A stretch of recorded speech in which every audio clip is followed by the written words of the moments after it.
இந்த விஜயோட இந்த வெற்றி பலருக்கும் நம்பிக்கையை கொடுத்துருக்கு. அந்த திமுக வர்சஸ் அண்ணா திமுக டைனமிக்ஸை விஜய் உடைச்சிட்டாரு. அப்போ திமுக வர்சஸ் அண்ணா திமுக உடஞ்சு போகும்போது உங்களுக்கு வந்து எல்லாத்துக்குமே கேட்டு திறந்துச்சு, எல்லாத்துக்குமே ரோடு ஓப்பன் ஆயிட்டு. ஸோ இந்த ரோட்டில் மற்றவங்களையும் நம்ம ட்ராவல் பண்ணலாம். விஜய் உடைச்சதை பாசிட்டிவாக பார்க்கலாம். இப்போ சீமான்லாம் அதை பாசிட்டிவாக தான் பார்க்கணும். பாசிட்டிவாக பார்த்துட்டு நம்ம திமுக வர்சஸ் அண்ணா திமுகவில் உடைக்க முடியல, நம்ம முட்டுனதையும் சேர்த்து விஜய் உடைச்சிட்டாரு. அது உடைச்சதை நமக்கு இது பாசிட்டிவாக எடுத்து அட்வான்டேஜாக எடுத்து நம்ம இஷ்யூஸ் எடுத்துட்டு சீமான் போன்றவங்க போகலாம். சீமானுக்கு வந்து இது ஒரு ஹோப் கொடுத்துருக்குன்னு தான் நான் பார்க்குறேன். விஜய்க்கு வந்து இது ஒன் டைம் ஓட்டு தான். இன்னொரு தடவை இது விழுந்தாதான் கன்சால்டேட் ஓட் ஆகும்.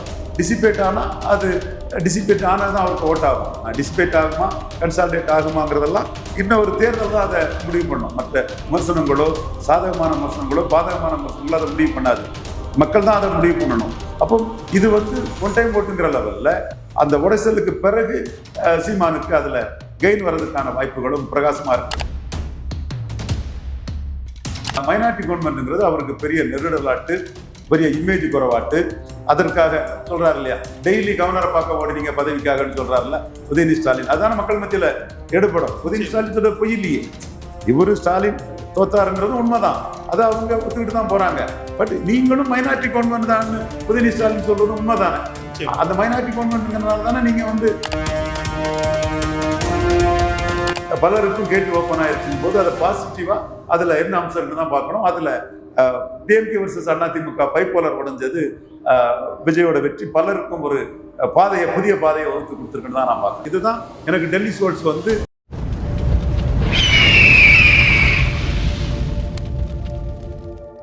அரசியல் கருட நேயர்களுக்கு வணக்கம். இன்று நம்மோதை நீங்கள் சிறப்பு விருந்தினர் அரசியல் தலைவர் திரு ரவீந்திரன் துரைசாமி.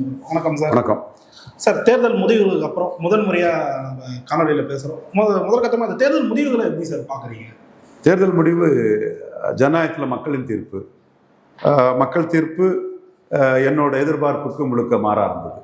குறிப்பாக நான் வந்து திமுக இப்படி 20 விழுக்காடு வாக்கு குறைய நான் எதிர்பார்க்கவே இல்லை. எனக்கு பெரிய அதிர்ச்சியான ஒரு இதுதான். எடப்பாடியும் இந்த அளவுக்கு தாக்கு பிடிப்பாருன்னு நான் நினைக்கல. அவர் தாக்கு பிடிச்சதும் அவர் தாக்கு பிடிப்பாருங்கிற அளவுக்கு ஒரு அரசியல் முன்னுதாரணம் இருக்குது, தாக்கு பிடிச்சிருக்கிறார். ரெண்டாவதோட ஸ்டாலின் தான். பட் இழப்பு இந்த அளவுக்கு ஸ்டாலின் இருக்கும் நான் எதிர்பார்க்கல. காரணம் வந்து எனக்கு நான் சொன்ன சில விஷயங்கள் வந்து நான் ஒரு பிளேயர்னா நான் பிளேயர்னு தான் கிளைம் பண்ணுறேன். பட் ஒரு பிளேயர்னா பார்ட்டி லீடருங்கிற பிளேயர் இல்லை. Stalin is a leader as a player, Vijay leader as a player, then Edappadi leader as a player, Seeman leader as a player. நானும் என்ன பிளேயராக தான் தகவமைச்சுக்கிட்டு அரசியல் களத்துக்குள்ள நின்னாலும் கூட அந்த ரியல் பிளேயரான லீடர் வந்து என்ன பிளே பண்ணுறாரோ அதுதான் கவுண்டிங். நான் வந்து அந்த இடத்துக்குள்ள போலரைசேஷன் வரும்னு எதிர்பார்த்தேன். போலரைசேஷனை வந்து விஜய் உடைச்சிட்டாப்புல.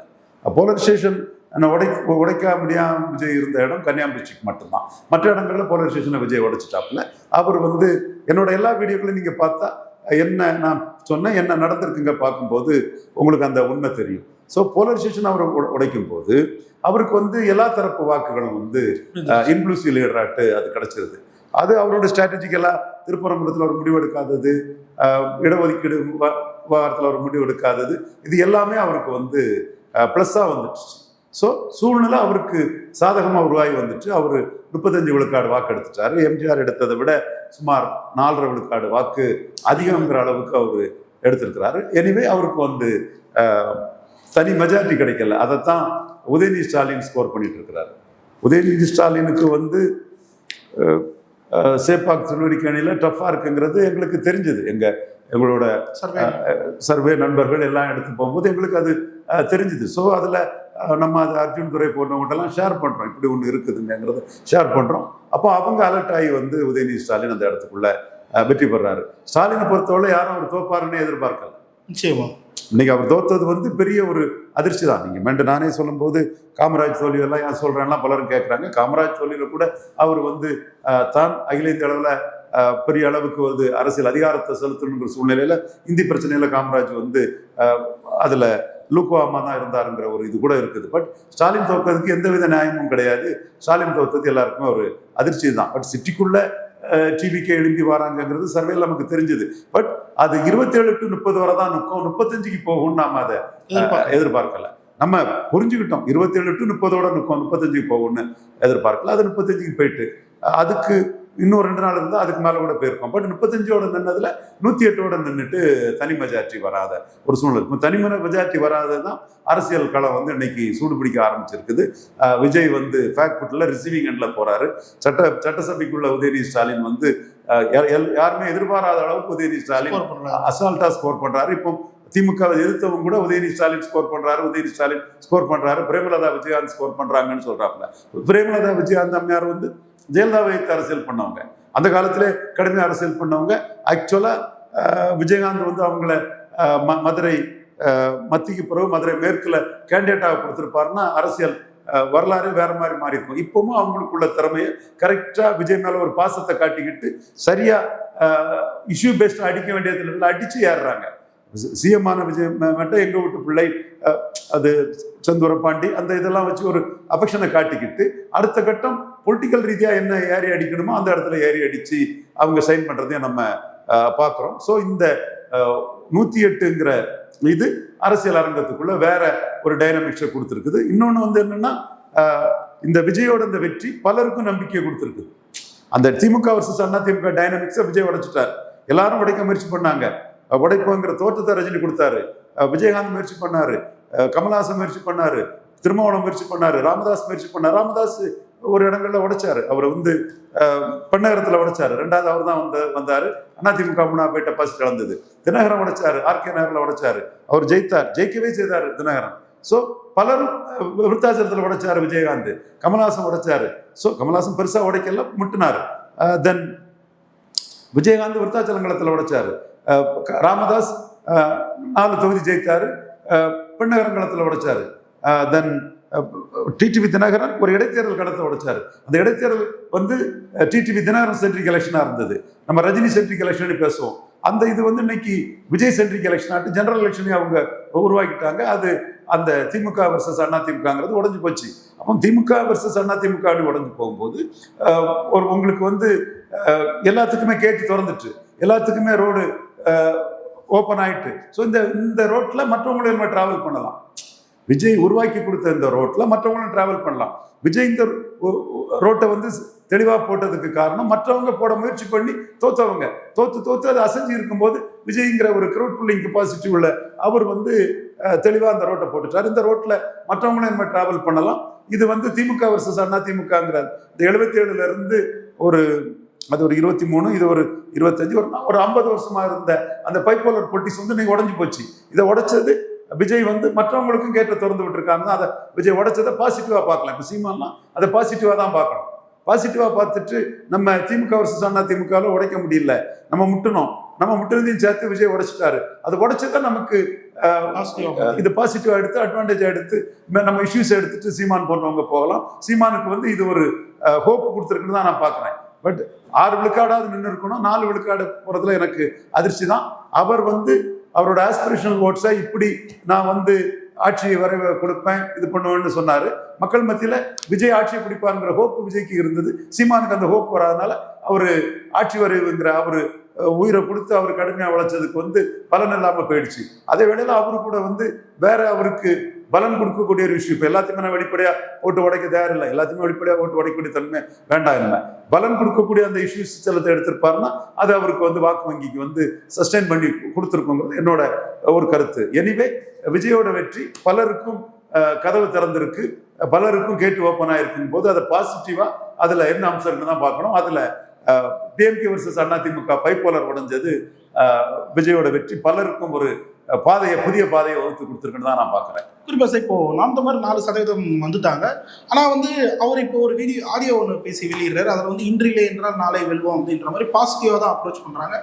தொடர்ந்து கட்சி வேலைகளை பார்க்க தொடங்கியிருக்காங்க. எப்படி பார்க்குறீங்க அவங்க வந்து இன்றிலே என்று நாளை வெல்வோங்கிறது வந்து அந்த உடைக்க முடியாத திமுக வர்சஸ் அதிமுகவை விஜய் உடைச்சு கொடுத்தது. அந்த இதில் பாதையில் பயணிக்கலான்னு முடியும். இப்போ விஜய்க்கு வந்து இது ஒன் டைம் ஓட்டு தான். இன்னொரு தடவை இது விழுந்தாதான் கன்சால்டேட் ஓட் ஆகும். டிசிபேட் ஆனால் அது டிசிபேட் ஆனால் தான் அவருக்கு ஓட் ஆகும். நான் டிசிபேட் ஆகுமா கன்சாலிடேட் ஆகுமாங்கிறதெல்லாம் இன்னும் ஒரு தேர்தல் தான் அதை முடிவு பண்ணும். மற்ற விமர்சனங்களோ சாதகமான விமர்சனங்களோ பாதகமான விமர்சனங்களோ அதை முடிவு பண்ணாது, மக்கள் தான் அதை முடிவு பண்ணணும். அப்போ இது வந்து ஒன் டைம் ஓட்டுங்கிற லெவலில் இது எந்த அளவுக்கு ஸ்டெடி ஓட்டாட்டு விஜய்க்கு இருக்குங்கிற ஒரு ஒரு ஒரு பார்வையில் நாம் தமிழர் போன்றவங்கெல்லாம் இது வந்து திமுக வேண்டாம் அண்ணா திமுக வேண்டாம்ங்கிறது விஜய்க்கு பாப்புலாரிட்டியில் வந்துட்டு இந்த ஓட்டு விஜய்கிட்டே ஸ்டே ஆகி நிற்கணுங்கிற கேரண்டி கிடையாது. To be seen. அப்போ டு பி சீன்னு சொல்லும்போது நமக்கு இந்த வாக்குக்குள்ளே அதிருப்தி இருந்ததுன்னா நமக்கு இந்த வருங்கிற லெவலில் அவங்க பாசிட்டிவாக போகலாம். இன் ஷார்ட் அவங்க வந்து 3-4 எலெக்ஷனில் உடைக்க முடியாததை விஜய் மொத்தமாக வந்து ஒரு எலெக்ஷன்லேயே உடைச்சிட்டாரு. அந்த உடைச்சலுக்கு பிறகு சீமானுக்கு அதில் கெயின் வர்றதுக்கான வாய்ப்புகளும் பிரகாசமாக இருக்குது. நாம் என்ன நினச்சோம், நான் வந்து எடப்பாடி சென்ட்ரிக்காட்டே பார்த்தேன். ஸ்டாலினுக்குள்ள பாதிப்பை பற்றி நான் யோசிக்கவே இல்லை. எடப்பாடியை சீமான் பலவீனப்படுத்தியிருக்காரு, ஸ்டாலினை சீமான் பலவீனப்படுத்த முடியல. அப்போ விஜயும் வந்து எடப்பாடியை பலவீனப்படுத்துவார், ஸ்டாலினும் பலவீனப்படுத்துவாப்புல. எடப்பாடி வீழ்ச்சி அடைவார், இவங்க 2 பேருக்குமே ஒரு கிரிப்பு கிடைக்கும் தான் நான் ப்ரெடிக்ட் பண்ணிட்டு இருந்தேன். பட் ஸ்டாலினுக்கு இப்படி ஒரு பின்னடைவு வரும்னு நான் எதிர்பார்க்கவே இல்லை. அது ஆக்சுவலாக அப்படி பின்னடைவுக்கான நியாயமும் இருக்கதா நான் கருதல. But it happen. என்ன காரணம் நினைக்கிறீங்க சார் திமுக பின்னடைவுக்கு? ஒரு காம்ப்ளசன்ட் ஆட்டிடியூடை தான் நம்ம பார்க்க முடியும். டேக்கன் ஃபார் கிராண்டட்னு அவங்க மைனாரிட்டிஸ் ஓட்ஸை எடுத்த மாதிரி தான் தெரியுது. அதே மாதிரி பழைய ஓட்ஸுகளும் விழுந்துருங்கிற நம்பிக்கையில் அவங்க இருந்த மாதிரி தெரியுது. இந்த ஓட்டுகள் வந்து பெருமளவு வந்து விஜய்க்கு போனது தான் காரணம். நாம் வந்து விஜய்க்கும் திமுகவுக்குள்ள உறவு 2011 முறிஞ்சு போச்சு. ஆனால் டிஎம்கே ஓட்டர்ஸுக்கும் விஜய்க்குள்ள உறவு பிஜேபி எதிர்ப்புன்னு கண்டினியூ ஆயிருக்கு. அதை நம்ம மெட்டீரியல் பொலிட்டிக்ஸுக்குள்ள விஜய் வெளியேறிட்டாருங்கிறது போகும்போது அதுதான் திமுக விட்டு போயிட்டாரு, சிவாஜி போன மாதிரி போயிட்டாருங்கிற ஒரு எண்ணத்துக்குள்ள நாம போனோம். அது திமுக விட்டு போனாலும் திமுக என்ன கொள்கைகளை சொல்லியிருக்கோ அந்த கொள்கையோட சினிமாவில் டிராவல் பண்ணிட்டாரு. அனிதா, நீட் எதிர்ப்பு, ஜிஎஸ்டி எதிர்ப்பு, இந்த மாதிரி சொல்லும்போது அந்த ஓட்டர்ஸோட ஒரு அபிமானத்தை அவர் வந்து சில சமூக காரணியோட பெற்றுட்டாரு. இது நாம வந்து என்ன பார்த்தோம்னா சிவாஜி மாதிரி தான் இவருக்கும் திமுகவுக்கும் உள்ள தொடர்பு போயிட்டே நம்ம நினைச்சோம். ஆனால் அவருக்கும் திமுக ஓட்டர்ஸுக்குள்ள தொடர்பு ஜிஎஸ்டி எதிர்ப்பு, நீட் எதிர்ப்பு, மத்திய பாஜக எதிர்ப்புங்கிறதுல அது தொடர்ந்து இருக்குங்கிறது நம்ம ரிசல்ட்ல தான் நமக்கு பெரிய ஒரு ஆச்சரியமான ஒன்று. பட் சில இது நாம வந்து வாய்ப்பு இருக்குங்கிறத நம்ம உணர்ந்தோம். அட் த மோஸ்ட் டிஎம்கே ஓட்டு பாதிக்காதுன்னு தான் நம்ம நினைச்சோம். 27 to 30 வரை வருவாருன்னு சொல்லும்போது திமுகவுக்கு பாதிப்பு இல்லைங்கிற லெவலுக்குள்ள திமுக 40 நிற்கும்னு நம்ம கருதணும். அது வந்து திமுக அதையும் தாண்டி போனதும் இவர் 35 வந்ததும் சீட் கன்வர்ஷன் இவருக்கு வந்துட்டு திமுகவுக்கு சீட் கன்வர்ஷன் அடிபட்டு போச்சு. ஸ்டாலினே தோத்து போனார். ஓகே சார், குறிப்பாக இப்போ நேற்று சிவி சண்முகம் ப்ரெஸ் மீட்டில் பேசும்போது ஒரு விவாதத்தை வந்து சொல்லியிருந்தாரு. என்டிஏ தரப்புக்கிட்ட தாவேக்கா வந்து பேச்சுவார்த்தை நடத்துனாங்கன்னு சொல்லிட்டு போட்டு வச்சிருக்காரு. இப்போது கம்பேர் பண்ணி பார்ப்போம் சார். இப்போ நாம் தமிழ் வந்து வெற்றியை தோல்வி தனித்து நிற்போம் அப்படின்ற ஒரு விஷயத்த சொல்லி தேர்தலில் களமிறங்குறாங்க. ஆனால் நாங்கள் வந்து கொள்கை எதிரி அரசியல் எதிரி சொல்லக்கூடிய தாவேக்கா வந்து 2 தரப்புக்கிட்டே பேச்சுவார்த்தை நடத்திருக்காங்க. இப்போ எலெக்ஷனுக்கு அப்புறம் தன்னை எதிர்த்து வாக்களித்தவங்க அந்த கூட்டணிக்கு தேர்ந்து கூட்டணி கட்சியில் வாங்கி எப்படி பார்க்குறீங்க? இது விஜய்க்கு கம்பல்ஷன் பொலிட்டிக்ஸ், சர்வைவல் பொலிட்டிக்ஸ், கவர்மெண்ட்டை சர்வை பண்ணக்கூடிய பொலிட்டிக்ஸ். 108 அவர் வந்திருக்கிறாரு. இதே நிலைமை வந்து கல்யாண் சிங்க்கு வந்தது. கல்யாண் சிங் வந்து இந்துத்துவா பாஜகங்கிறனால அவரால் ஆட்சி அமைக்க முடியல. பாஜக மாயாவதி கையில் கொடுத்தாங்க. பட்னாவிஸுக்கு வந்தது, முடியலை. தென் எதியூரப்பாவுக்கு வந்து முடியலை. விஜய்க்குன்னு இது வரும்போது மதசார்பினைங்கிற பேர்லையும் துரோகத்திலே பிறந்த காங்கிரஸில் உள்ள இந்திரா காந்திக்கு கிராண்ட்சன் ராகுல் காந்தி ஸ்டாலினை முதல்வராக சொல்லி 5 பேர் ஜெயித்தவங்களை அதே துரோக சிந்தனையில் விஜய்க்கு மதசார்பின்மை, பாஜகவை கொண்டு வந்துடக்கூடாது, பாஜக தொடர்புடைய அரசு வந்துடக்கூடாதுங்கிற லெவலில் கொடுக்குறாப்புல. திமுக கூட்டணியிலே நாங்கள் இருப்போம்னு சொல்லக்கூடிய 8 பேரும் கொடுக்குறாங்க. ஸோ இந்த 5, 8, 13 வரும்போதே அவருக்கு 118 வந்துடுது. ஒரு வேளையில் திருமாவளவனுக்கு எடப்பாடி பழனிசாமி ஆதரவு கொடுத்துருப்பார்னா ஹி டிட் ஸ்ட்ராட்டஜிக்கல் பிளண்டர்.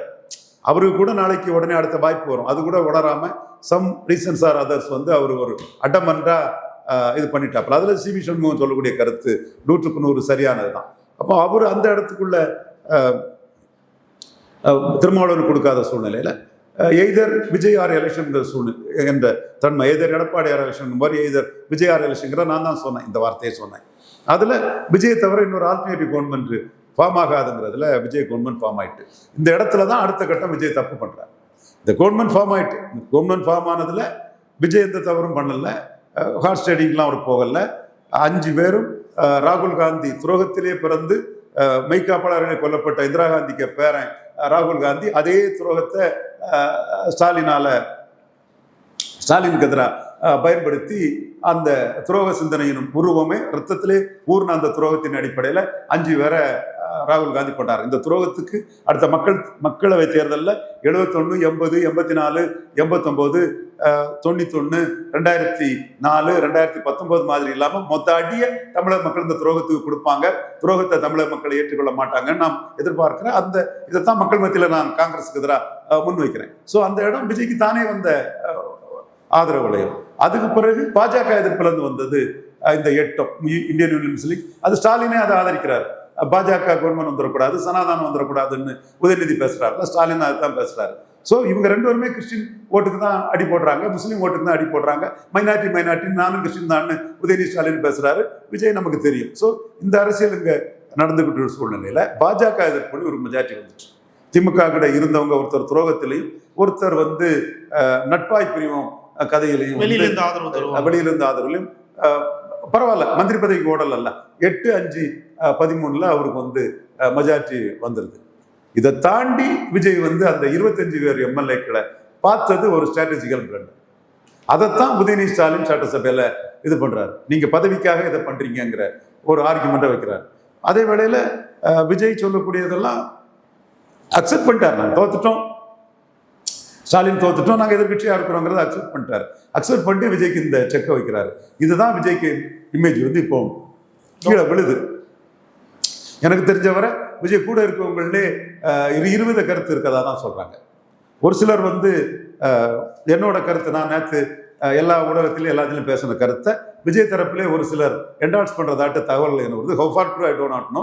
எனக்கு கிடைச்ச தகவலின் அடிப்படையில் நம்ம ஹெக்டே மாதிரி சினாப்போலுக்கே போயிடுவோம், நம்ம மெஜாரிட்டி நிரூபித்த பிறகு நமக்கு ஒரு டிசல்யூஷன் ஆஃப் அசம்பிளியை ரெக்கமெண்ட் பண்ணுனா டிசால்வ் பண்ணி இந்திய அரசியல் சட்டம் படி கவர்னர் நம்மளை கேர்டேக்கர் சிஎம்மா, நாம சிஎம்மா இருந்து தான் எலெக்ஷன் நடக்கும். ஏன்னா அவர் முழுமையா 144 காட்டி நிரூபித்த ஒரு முதல்வர். அப்போ அவருக்கு டிசால்வ் பண்ணக்கு ரைட் இருக்குது.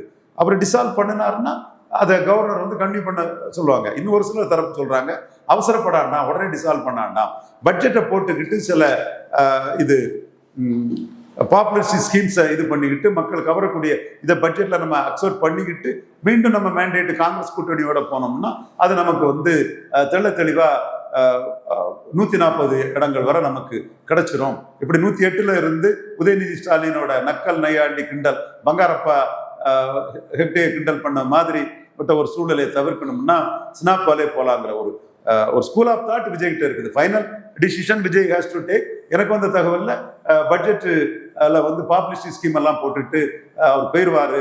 இந்த மாதிரி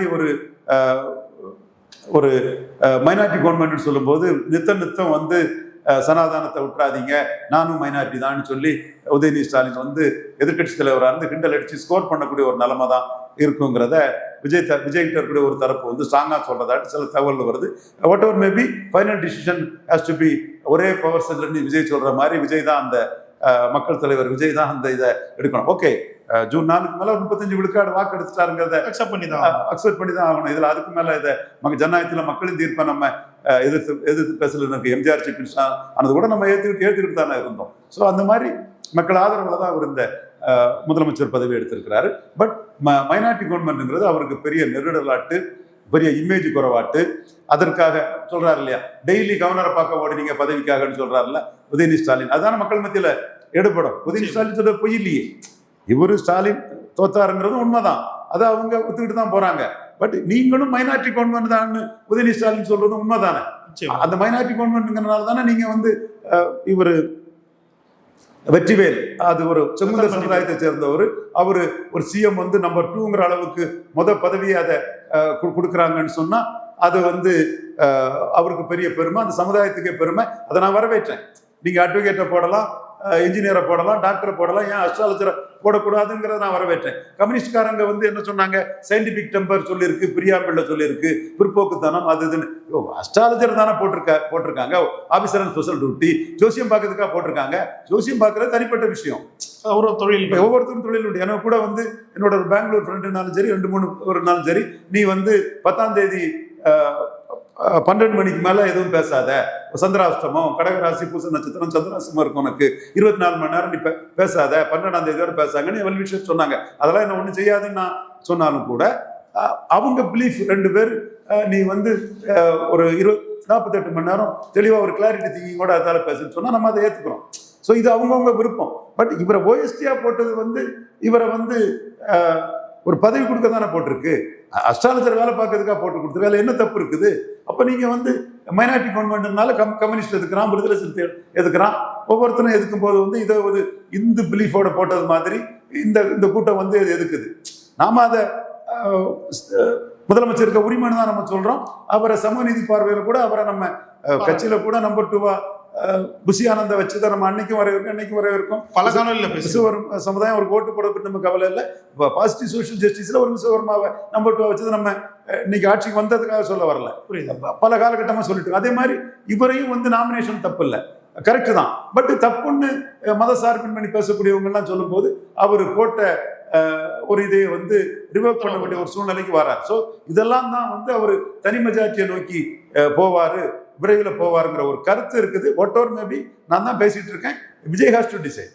சார், இப்போ அதிமுக 2ஆ பிளவுபட்டிருக்கு, எப்படி பாக்குறீங்க சார் இந்த பிளவை? அதிமுக 2ஆ பிளவுபட்டிருக்கிறது வந்து எடப்பாடியோட அடமன் நேச்சர் தான் காரணம். அவங்க திருமாவளவன் சிஎம்னு சிவி சண்முகம் சொல்றதை எடப்பாடி ஏற்றிருக்கணும்.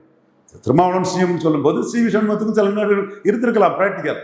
நாம வரவேற்போம், எல்லாரும் அந்த மாதிரி வரவேற்பான்னு சொல்ல முடியாது. பட் அவர் யதார்த்த சூழ்நிலை பார்க்கும்போது ஓகே சொல்லிட்டாரு சிவி சண்முகம், இவர் வேலுமணி சொல்லிட்டாரு. அதுக்கு பிறகு எடப்பாடி வந்து என்ன பார்க்கிறாருன்னா, திருமாவளவனை சுத்தி எல்லாரும் மந்திரி ஆகிட்டு நான் மினிஸ்டரா இருக்க மாட்டோம், அதிமுகவுக்குள்ள இவங்க ஆதிக்கம் செலுத்திடுவாங்கன்னு கட்சி தன்னை கையை விட்டு போயிருக்க கூடாது, கட்சியை கைப்பிடியில வச்சிருங்கிறதுக்காக அவர் அதை நோ சொல்லிட்டாரு. அது இவர் நோ சொன்னதுனாலதான் திருமாவளவன் முதலமைச்சர் ஆக முடியாத ஒரு சூழ்நிலை உருவாயிற்று. அப்ப எடப்பாடி பழனிசாமி என்ன நினைக்கிறாரு, நாம கட்சியை கைப்பிடிச்சிட்டு இருக்கணும், மற்றபடி எப்படி போனா என்னன்னு நினைக்கிறாரு. இதைத்தான் அப்பவே நம்ம படிச்சு சொன்னோம். கொடுக்காதீங்க, உங்க பவரை கொடுத்துட்டீங்கன்னா உங்க தலையில தான் கை வைப்பாரு, நீங்க தான் இதான. சிவி சண்முகம்னாலும் சரி, கேபி முனுசாமினாலும் சரி, வேலுமணினாலும் சரி, தங்கமணினாலும் சரி, ஆர்வி உதயகுமாரும் சரி, செல்லூர் ராஜனாலும் சரி, பவரை கொடுத்தா அதுக்கப்புறம் அவர் கையில போயிடும். இப்போ இரட்டை தலைமைன்னு சொன்னா இந்த அளவு மோசம் போயிருக்காது, தென் மாவட்டம்லாம் மோசம் போயிருக்காது. அது ஓரளவு தாக்கு பிடிச்சி போயிருக்கும். ஒரு செக் அண்ட் பேலன்ஸ் இருந்திருக்கும். மாவட்ட செயலாளர்களுக்குள்ள மதிப்பு மரியாதையும் இருந்திருக்கும். இப்போ மாவட்ட செயலாளருக்கு மதிப்பு மரியாதையெல்லாம் சிம்பிளா தூக்கி போட்டுட்டார, விடுவிக்கிறேன்ட்டார எல்லாத்தையுமே. அப்ப நீங்க இரட்டை தலைமையா இருந்தா ஓபிஎஸ் வந்து அது எப்படிங்க விடுவிக்க முடியும்? அவங்களும் கட்சிக்கு தியாகம் பண்ணியிருக்காங்க, அவங்களால தானங்க நம்ம இருக்கணும்னு அவரு அதை செக் பண்ணியிருப்பாரு. நீங்க ஒற்றை தலைமைன்னு சொல்லும் போது அவரு தெளிவா பண்ணியிருக்காரு. இன்னைக்கு வந்து the law does not favor ADMK rebels. இந்த ரிபல்ஸ்ல எனக்கு நண்பர்கள் இருக்காங்க, பங்காளிகள், அந்த மாதிரி ஆட்கள்லாம் இருக்காங்க. அதெல்லாம் நான் ஒன்றும் இது பண்ணலை. பட் அவங்களோட மெரிட் எனக்கு தெரியும். என்ன ரொம்ப வேண்டியவங்க, பலர் வீட்டில் நான் உணவு அறிந்திருக்கேன், அது வேற விஷயம். பட் இன்னைக்கு லீகல் பொசிஷன் என்னன்னா, the law does not favor ADMK rebels. உண்மையை சொல்றேன். நம்ம அதில் இருக்க நண்பர்கள் அவங்க வீட்டிலேயே சாப்பிட்ருங்க நிறைய, அதில் ஒன்று பேர் வீடுகளில். பட் என்னன்னா இதுதான் பொசிஷன். இது என்னன்னா சட்டம் தெளிவாக இருக்கு, ரொம்ப தெளிவாக இருக்கு சட்டம். இது வெங்கட்ராமன்னு ஒரு லீகல் கரஸ்பாண்டன்ட் ஹிண்டில் எழுதியிருக்காரு. எல்லாரும் படிக்க வேண்டிய ஒரு இது. இன்னைக்குள்ள ஹிண்டில் 9ஆம் பக்கம் இருக்கக்கூடிய ஒரு article. The law does not favour ADMK repels. இதுதான் இது. எனக்கு வேண்டியவங்கிறதுக்காக நம்ம இது பண்ண முடியாது. பட் இன்னைக்கு மோடிக்கும் வந்து எடப்பாடியும் வேண்டியவர் தான், வேலுமணியும் வேண்டியவர் தான். வேலுமணி ஒரு கட்டத்துக்குள்ள 2024க்கு பிறகு இது அதிமுகவும் பாஜகவும் சேர்ந்திருந்தா 20 MP தொகுதி சேர்த்திருக்கலாங்கிற கருத்தை சொன்னவர். மோடிக்கு குட்புக்கில் இருக்கக்கூட தான் வேலுமணி. வேலுமணிக்குன்னு மோடி கிட்ட ஒரு மதிப்பு மரியாதை இருக்கு. அதை வெளிப்படையா கொங்கு மண்டலத்திலேருந்து எடப்பாடி மோடி எதிர்க்கும் போது கூட மோடிக்கா பேசக்கூடியவர். மற்றபடி எடப்பாடியும் பாஜக இதுக்குள்ள நல்ல குட்டுவில் தான் இருக்கிறாரு. அவருக்குள்ள ஓட்டு வந்து வேன் தமிழ்நாடு ஓட்டு. வேன் தமிழ்நாடு பொறுத்தளவில் எத்தனை 27 விழுக்காடு ஓட்டு எடுத்திருக்காரு. அவர் மட்டும் 20 எடுத்திருக்காருன்னு சொன்னா அந்த 20 விழுக்காடு ஓட்டும் அவர் தலைமையில் அவர் சொல்லி எடுத்த ஓட்டு தான். நம்ம 2026 வரை ஐயர் நாடார் என்ன செய்ய முடியும்னு கேட்டதுக்கு அம்பேத்கர் சொன்ன மாதிரி ஐடென்டிஃபை த எனிமின்னு அவரை முதல் எதிரியா வச்சு நம்ம அவருக்கு எதிராக நாடார்களை திருப்பணும், எல்லாமே பண்ணணும். விஜய் வந்து செங்கோட்டையனை சேர்த்துக்கிட்டு எம்ஜிஆர் ஜெயலலிதா வச்சுக்கிட்டு வந்தாரு. தென் அண்ணாமலை ஒரு அதிருப்தியை தெரிவிச்சுக்கிட்டு செயல்பட்டாரு. ஓபிஎஸ் விலகி இங்க போய் சேர்ந்துட்டாரு, திராவிட முன்னேற்றத்தில் சேர்ந்து இன்னைக்கு சட்டமன்ற உறுப்பினராக இருக்காரு. அவருக்கு அரசியல் புலி ஸ்டாப் ஆகாம தொடருது. இன்னும் வாய்ப்புகள் யாருக்கு எப்போ வரும்னு சொல்ல முடியாது, அது அரசியல் சூழலை பொறுத்து வரும். பிரேமலதா அம்மையார் வந்து இவரை நம்பி ஒரு சீட்டு ஜெயிக்காதவங்க இன்னைக்கு போய் சட்டசபையில பெரிய வீராங்கனையா நின்று பயங்கரமா ஷைன் பண்றாங்க. ஜெயலலிதாவை எதிர்த்து அரசியல் பண்ணவங்க அவங்க ஒரு அரசியல் களத்துக்குள்ள திமுக கூட்டணியில போய் நின்னார். எல்லாத்தையும் மீறி அவர் 27 விழுக்காடு அவர் தலைமைக்கு எடுத்தாருன்னா, 20 விழுக்காடு அவர் தலைமைக்கு எடுத்தாருன்னா, இந்த மூவ்மெண்ட் மே மாசம் 4ஆம் தேதியில இருந்து அவர் 20 விழுக்காடுக்குரிய ஒரு தலைவராக தான் அவர் நம்ம பேன் தமிழ்நாடு அண்ணா திமுக அவர் தாங்கிறத நம்ம ஒத்துக்கிடாம பேசினா நம்ம தான் ஏமாந்து போவோம். ஸோ அது உண்மை. ஆனா அதே வேளையில அவருக்கு பாதிப்பு இருக்குமா? சிவி சண்முகத்தால பாதிப்பு இருக்கும். விழுப்புரம் டிஸ்ட்ரிக்ட்ல அந்த இதுல அவருக்கு பாதிப்பு இருக்க தான் செய்யும். அதே மாதிரி இவர் விஜயபாஸ்கரால பாதிப்பு இருக்குமா? இருக்கதான் செய்யும். விஜயபாஸ்கரால அவர் தொகுதிக்குள்ள விராலிமலை தொகுதிக்குள்ள அந்த பகுதிக்குள்ள பாதிப்பு இருக்க தான் செய்யும். இவர் வேலுமணியால பாதிப்பு இருக்குமா? கண்டிப்பா வேலுமதி வெள்ளாள கவுண்டர் கொங்கு பெல்ட்டுக்குள்ளே வேலுமணியால பாதிப்பு இருக்க தான் செய்யும். அன்பழகம் வீரமணி பாதிப்பு இருக்க தான் செய்யும். இது எல்லாமே லோக்கலா உள்ள பாதிப்புகள். பேன் தமிழ்நாடு லீடரா வந்து எடப்பாடி தான் நிற்கிறாருன்னு சொல்றது வந்து தெள்ள தெளிவாக நிற்குது. ஸோ அதிமுகனா எடப்பாடி தான், கட்சி அலுவலகம்னா எடப்பாடிக்கு தான், கட்சி பணம் எடப்பாடிக்கு தான், சிம்பல் எடப்பாடிக்கு தான், கொடி எடப்பாடிக்கு தான். ஸோ அதிமுக சென்டிமெண்ட்னா எடப்பாடிக்கு தான். ஏன்னா அது வந்து விஜயும் செங்கோட்டையன் மீறி எடுத்திருக்கிறாரு. அண்ணாமலை தலைவர் பதவியில் வந்து தூக்கிட்டு எடுத்திருக்கிறாரு. அவரை மோடி சிஎம் கேண்டிடேட் சொல்லாம எடுத்திருக்கிறாரு. ஐயர் நாடார் என்ன செய்யணும்னு கேட்டதுக்காக 2 ஜாதி கட்சின்னு நம்ம கடுமையா பேசி நம்ம மன்னார் நாவிதர் குயவர் போன்ற சமூகங்கள் மத்தியில ஒரு விழிப்புணர்ச்சி எல்லாம் விஜய்க்கு போய் சேர்ந்துட்டு என்ன செய்ய நம்ம சீமானுக்கு அவர் நினைச்சா அது எல்லாமே அந்த அதிருப்தி வந்து விஜய்க்கு போய் சேர்ந்துட்டு ஓகே இயல்பு, அது நம்ம கண்ட்ரோல்ல இல்லை. பட் இஷ்யூஸை கிரியேட் பண்றது நம்மளால முடியும். அது எங்க போகுது யாருக்கு போகுதுன்றதை we could not control it. We cannot do and undo things. But இஷ்யூஸை ரேக்கப் பண்ணி விட்டு மக்கள் மத்தியில் கொண்டு போகும். அப்படி எல்லாம் கொண்டு போன பிறகும் அவர் 27 விழுக்காடு எடுத்துட்டாருன்னு சொன்னா, ஏன்னா நம்ம தானே சொன்னோம் என்டிஏ ஓட்டு அவருக்கு டிரான்ஸ்ஃபர் ஆகாதுன்னு. அப்போ ஆன ஓட்டு அவரை தலைவராக ஏற்றுக்கிட்டு விழுந்த ஓட்டா தானே நம்ம ஏற்றுக்கணும். ஸோ அவர் வந்து ஒரு லீடராக இருக்கிறாரு. பட் மோடி வந்து தனக்காக நின்ன வேலுமணியும் மதிக்கிறாரு, எடப்பாடியும் மதிக்கிறார். இதுதான் எனக்கு டெல்லி சோல்ஸ் வந்து 2 பேருமே நமக்கு வேண்டியவங்கிற லெவலில் தான் வேலுமணியை மதிச்சு தான் அவங்க வந்து வேலுமணி எதிர்த்து ஓட்டு போடும்போது, வேலுமணி ஆதரிச்சு ஓட்டு போடும்போது, இவர் எடப்பாடி வந்து எதிர்த்து ஓட்டு போடும்போது சரி நமக்கு 2 பேரும் தேவைப்படுறாரு, எடப்பாடி முக்கியம், வேலுமணியும் நம்ம ஆளு. ஸோ நாளைக்கு அவங்க நீரடிச்சு நீர் வருவதில்லை, ஒருதாய் மக்களையும் ஒன்னா கூட சேர்ந்துக்குவாங்க. ஸோ நாம நியூட்ரல் எடுத்துருவோம். வேலுமணி ஸ்டாண்டுக்கும் போக வேண்டாம், எடப்பாடி ஸ்டாண்டுக்கும் போக வேண்டாம். Both are our friends. இவர் ஃபோல்ட்ஸு, அவர் நமக்கு நம்பிக்கைக்குரியவராக இருந்தவர். ஸோ நாம வந்து அப்ஸ்டைன் ஃப்ரம் வோட்டிங் அல்ல நடுநிலைமைங்கிறத முடிவெடுக்கிறது காரணம் எடப்பாடி முடிவுக்குள்ளேயும் போக வேண்டாம், வேலுமணி முடிவுக்குள்ளேயும் போக வேண்டாம். 2 பேரும் நமக்கு தேவைங்கிற அடிப்படையில் தான் டெல்லி பாஜக அந்த முடிவு எடுத்திருக்கிறாங்க. சார் பல்லர் கேள்விக்கு தெளிவாக சார்.